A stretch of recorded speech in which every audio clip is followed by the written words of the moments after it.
आप लोग की जागरूकता को देख के बहुत मन खुश हो रहा है। आज पूरे झारखंड में जो आग लगी है कि हमारा दर्जा कोई भी फर्जी लोग या समुदाय नहीं ले सकते हैं, इस बात को लेके इसके लिए फिर से आप लोग को फुल जोहार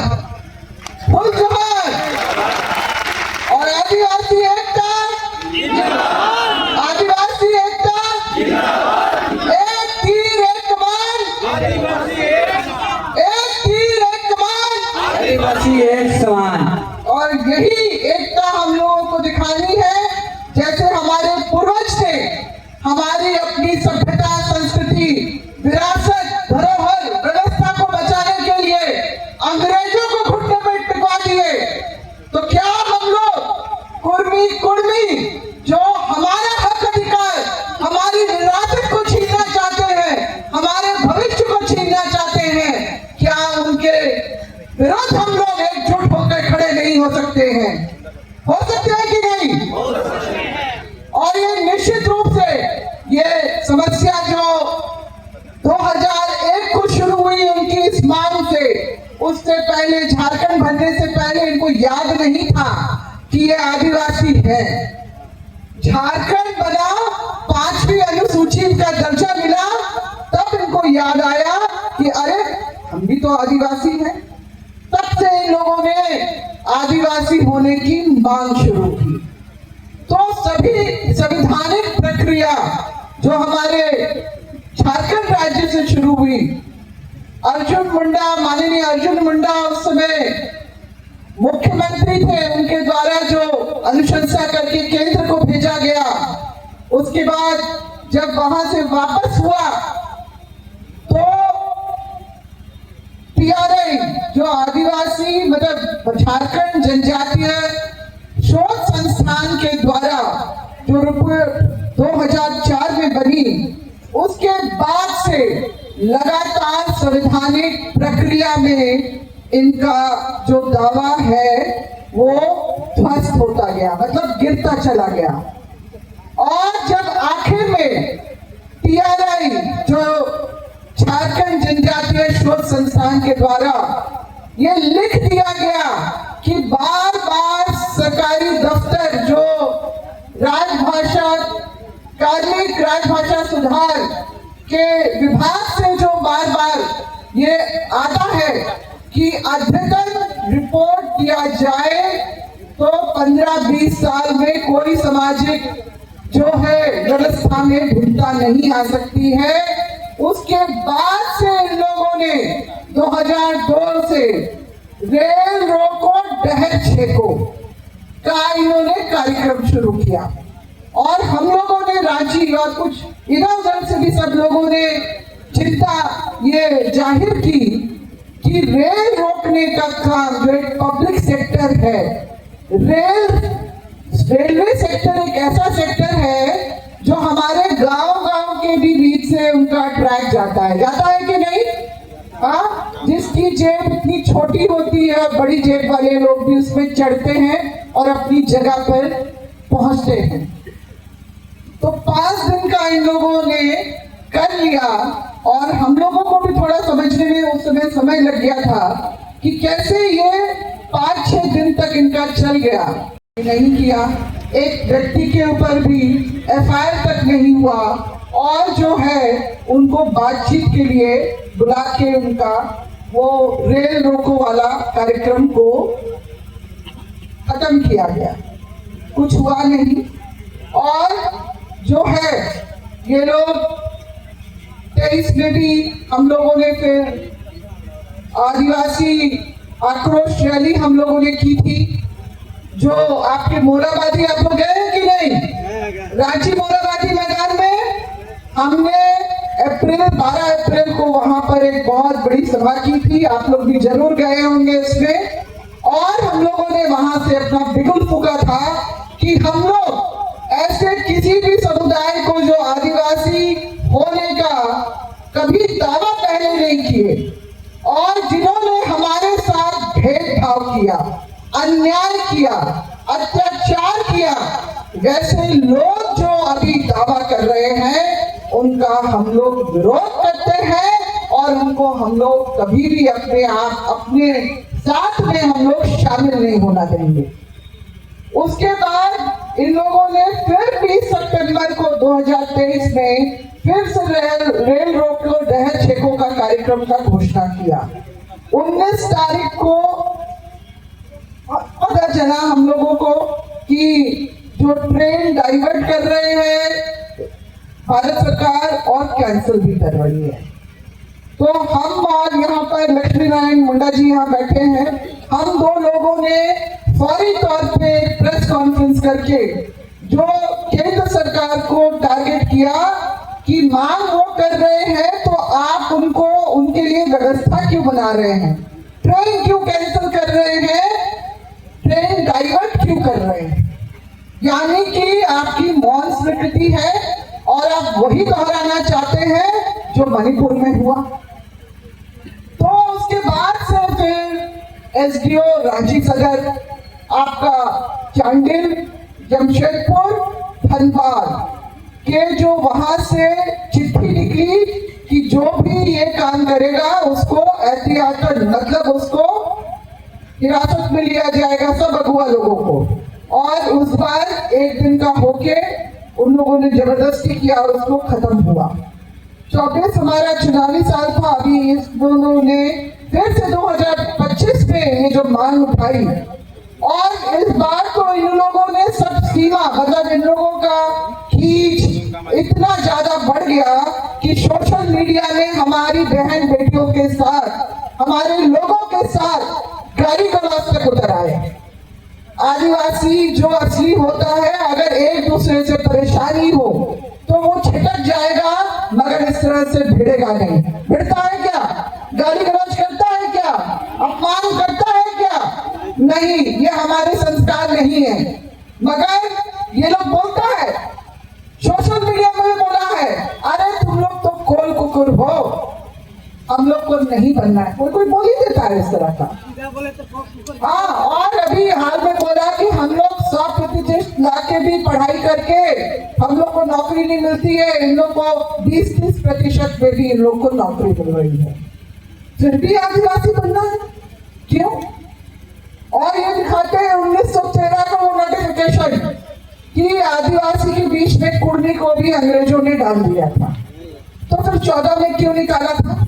और फिर 2010 के जो जनगणना का रिपोर्ट में जो संथाल प्रज्ञा में हुआ था, उसमें कुर्मियों को खेतीहर चरवाहा समुदाय के रूप में दर्शाया गया था। 2021 में 2013-14 तो बीत गया, 2000 हर 10 साल में जो जनगणना होती है, 2021 में इनको कुर्मी, क्षत्रिय, हिंदू के बतौर इनकी जनगणना हुई। जनगणना का काम जो होता है आपकी पहचान को दर्ज करता है। और हमारे जो देश में जब अंग्रेजों ने जनगणना का काम आजादी से पहले 1871-72 से शुरू किया, तो आदिवासियों को सभी धर्म जाति समुदाय से अलग देखते हुए लिए हम लोगों के लिए अलग कॉलम कोड बनाया था शुरू से ही। और जो है वो 1941 तक रहा, फिर आजादी के बाद आपका 1951 में ट्राइबल, फिर 1961 से आदिवासी धर्म एवं अन्य मान्यताएं, जिसमें देश भर के आदिवासी अपनी पहचान दर्ज करवाते रहे। आजादी के बाद जो है जब SC, ST, OBC का लिस्ट बन रहा था, तो इनसे पूछा गया कि आप कहाँ रहना चाहेंगे, तो उन्होंने कहा हम शिवाजी, छत्रपति शिवाजी के वंशज हैं। तो छत्रपति शिवाजी क्षत्रिय नहीं थे, मतलब राजपूत समुदाय के नहीं थे, वो इन्हीं के जैसे किसान परिवार के व्यक्ति थे, इसीलिए इनको पिछड़ा वर्ग में डाल दिया गया। तब तक इनको कोई याद नहीं रहा। इनके सबसे बड़े नेता जो हुए विनोद बिहारी महतो जी, जो पढ़े लिखे वकील थे, अधिवक्ता थे, उन्होंने भी शिवाजी समाज, अपने समाज की उन्नति के लिए स्थापना की उसकी। उन्होंने भी कभी आदिवासी होने का दावा नहीं किया। ये लोग सच्चाई में रहे कि हम आदिवासी नहीं हैं। अंग्रेज अफसरों ने जो गलती की है तो उन्होंने निकलवाने का भी काम किया। और 1996 में जब पेशा कानून में ये बातें आई, पार्लियामेंट हाउस में दो व्यक्ति ऐसे बैठे थे, शैलेंद्र महतो और राम टहल चौधरी, दोनों सांसद, एक आपके चाईबासा से, एक आपके रांची से।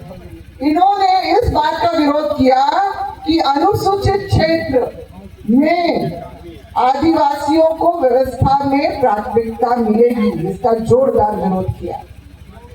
तब इन्होंने जोरदार विरोध किया आदिवासी के प्राथमिकता देने की बात पे, मगर झारखंड बनते के साथ इन लोगों को ये समझ में आ गया कि कोई आदिवासी व्यक्ति ही मुख्यमंत्री की सीट पे बैठेगा।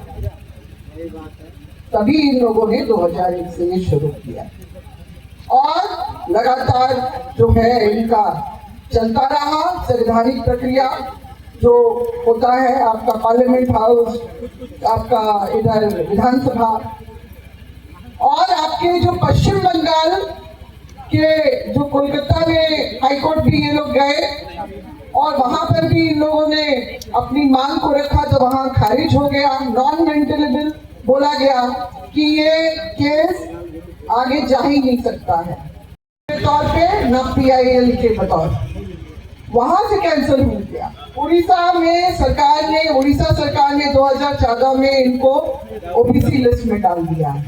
अब बचा झारखंड, तो यहाँ ये जोर लगा रहे हैं ताकि यहाँ से जो है इनका किस्मत का अगर पिटारा खुलता है तो फिर बाकी जगह भी वही रास्ता अपनाया जाएगा, क्योंकि ये लोग रेल रोको डहर छेको वाला यही कर रहे हैं काम।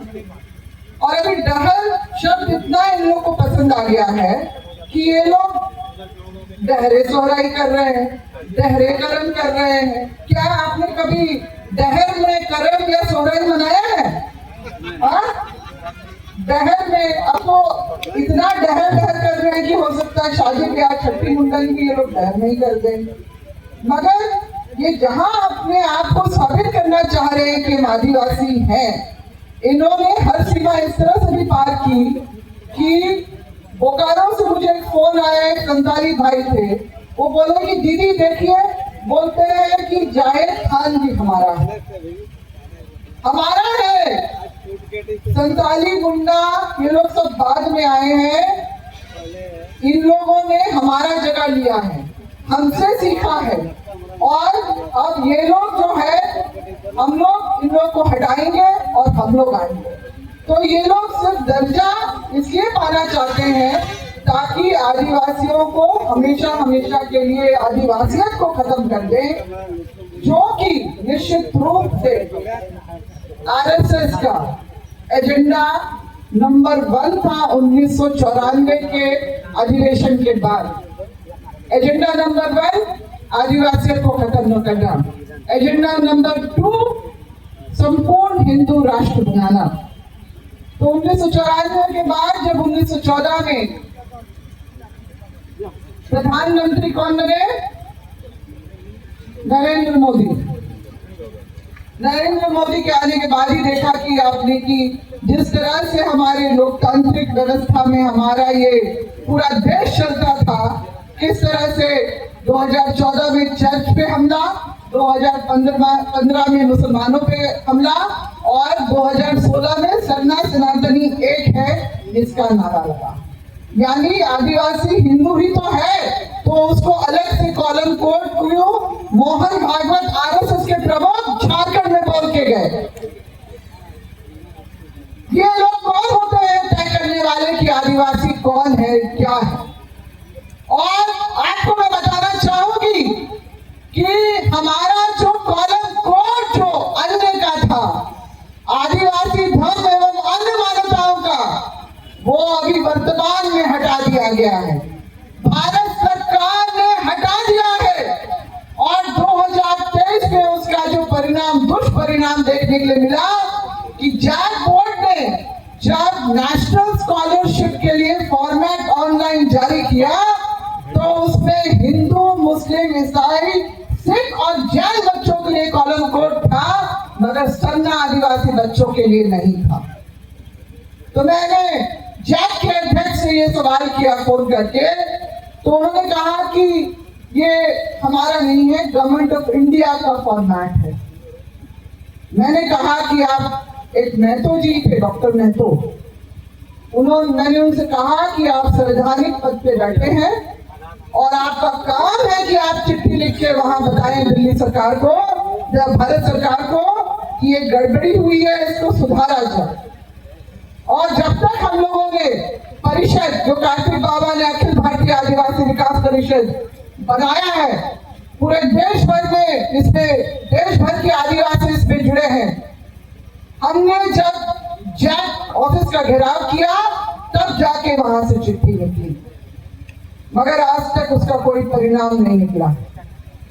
2021 में भी हम लोग गए हैं रजिस्ट्रार जनरल ऑफ इंडिया के ऑफिस में कि हमारा कॉलम कोड वापस करो, क्योंकि कॉलम कोड ही हमें अपने पूर्वजों के कुर्बानी से ऐतिहासिक पृष्ठभूमि के द्वारा मिली है और उसको बचाए रखना वो हमारी पहचान से, हमारे मान सम्मान से जुड़ी हुई चीज है। तो उसको हमने मांगने का 2 बार काम किया ऑफिस में जाकर, बात करेंगे मगर अभी तक कुछ नहीं हुआ। तो ये एक षड्यंत्र बहुत जबरदस्त, कुर्मी एक मोहरा है और उसके जो नेता है वो मोहरा बन के कर रहे हैं। कुर्मी समाज को, जो अगर आप गांव देहात के उनसे पूछिएगा तो वो अपने आप को आदिवासी नहीं बोलता है। वो बोलता है कि आदिवासी का दर्जा हमें इसलिए चाहिए कि जो आदिवासी का आरक्षण से हमको, हमारे बेटों को, हमारी बेटियों को नौकरी लग जाए। वो आरक्षण का लाभ लेने के लिए आते हैं। उनको हमारी आदिवासियत से, हमारी सभ्यता, संस्कृति, इतिहास से कोई मतलब नहीं है। और इसीलिए ये इस तरह का दावा जो कर रहे हैं, इसका विरोध जो 2022 से हम लोग शुरू किया वो 2025 में जो है पूरे झारखंड में फैल गया। और इस बात की हमें बहुत खुशी है कि हमारे गांव देहात में भी हमारे भाई बहन, बड़े बुजुर्ग सभी लोग इस सभा में शामिल होने के लिए आ रहे हैं, क्योंकि जागरूक होंगे तभी संगठित होंगे, और संगठित होंगे तो हमारी जो लड़ाई है वो धार होगी। और निश्चित रूप से सरकार का इंटेलिजेंस भी देखता है कि किस तरह से आदिवासी समाज इसका विरोध कर रहा है। यही सक्रियता, यही जो हमारी जो अपना पहचान को बचाने का, अपने संवैधानिक हक अधिकार को जो हमारे पूर्वजों के बदौलत मिली है, उसको बचाने का हमारा अभी परम कर्तव्य है, परम धर्म है। सबसे बड़ा धर्म है हमें अपनी आदिवासियत को बचाने का। और मुझे इस बात की खुशी है कि गांव-गांव में भी लोग सभाओं में बैठ रहे हैं।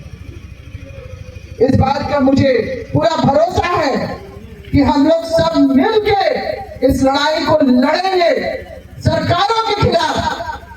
हम राज्य सरकार को भी सताते हैं, हम केंद्र सरकार को, हम भारत सरकार को भी सताते हैं कि इनके इस तरह के कोई भी दबाव में आके, दिखावी ही दबाव में आके कोई ऐसी गलती नहीं करना कि आदिवासी वो शेर है जो अभी तक शांति से बैठा है। जिस दिन वो खड़ा होगा सरकार को उल्टे पैर भागना पड़ेगा कि नहीं? आदिवासी जो है अपनी विशिष्ट पहचान के लिए जाना जाता है पूरी दुनिया में। और आज मैं ये कहूंगी, जैसे हमारे जो यहाँ से मैं जाती हूँ परिषद के मीटिंग्स में, तो वो लोग कहते हैं कि झारखंड बहुत उथल पुथल का एक जगह है, बहुत कुछ होता रहता है यहाँ पर। और निश्चित रूप से हम लोगों ने ये जो लड़ाई आज सुनी है, शुरू की है, वो हमारे अमेरिका में रहने वाले रेड इंडियंस जो भाई बहन हैं उन तक भी पहुंची है निश्चित रूप से। क्योंकि अभी मैं कुछ वीडियोस देख रही थी जिसमें वहां के अमेरिकन इंडियंस, रेड इंडियंस जो हैं, वो भी हमारी तरह की ही बातें कर रहे हैं। तो ये एक वैश्विक समस्या है जिसमें हम लोग एक दिन निश्चित रूप से एक प्लेटफॉर्म में हम लोग खड़े होंगे पूरे देश भर, दुनिया भर के आदिवासी। तो हम झारखंड के आदिवासी दिखा दें कि हमारे में वही दमखम है जो हमारे पूर्वज में था, है कि नहीं? हाँ, हम ही बोलेंगे, आप तो बोल ही नहीं। हाँ, है कि नहीं दमखम? लड़ेंगे और भिड़ेंगे, और भिड़ेंगे और जीतेंगे। कोई भी हमारी पहचान से खिलवाड़ नहीं कर सकता है, कोई भी हमारा हक अधिकार नहीं छीन सकता है। कोई भी ऐसा जो समुदाय या कोई ऐसा समाज जो हमारे साथ अत्याचार करता रहा हो, वो जिनको हमारे अपने संताली भाइयों ने धनबाद के पास में 17वीं शताब्दी में शरण लिया था, ये इनके अपने ही कुर्मी समाज के ही जो लेखक के द्वारा ही ये जानकारी मुझे किताब से पढ़ के मिली है कि 17वीं शताब्दी में ये लोग यूपी मध्य प्रदेश की तरफ से मुसलमानों के आतंक से बचने के लिए यहाँ पर पहुंचे थे, तो अपना मौसेरा भाई बोल के बचाया था। इसलिए वो कहते हैं मैं तो माझी भाई भाई। मगर अभी क्या कर रहे हैं, जिस भाई ने उनको बचाया उसको कोल कुकुर धुरन बोलते हैं, उसको अर्ध मानव बोलते हैं, आधा मनुष्य मतलब जंगली। और इसीलिए आज ये बात किसी से हजम नहीं हो रही है कि जो हमको नीची दृष्टि से अपने से पिछड़ा नीचा समझता था, वो आज हमारा भाई घोषित होने के लिए हड़बड़ा रहा है। तो राजनीति से जो प्रेरित ये इनका सारा अभियान है ना, तो वो हम अपने जन आंदोलन से उसको हम पछाड़ देंगे। गिराएंगे कि नहीं गिराएंगे बताइए? हाँ, एक एक भाई बहन से हम सुनना चाहते हैं कि हम फर्जी लोगों को अपने साथ नहीं आने देंगे, हम साझेदारी नहीं करने देंगे। आदिवासी जो है वो जाग गया है, वो एकजुट हो गया है और अपनी पहचान अस्तित्व को बचाने के लिए वो अंतिम दम तक लड़ेगा और भिड़ेगा और अपने आप को बचा के रहेगा। इतना ही बोलते हुए अपने जय आदिवासी, जय आदिवासी। धन्यवाद।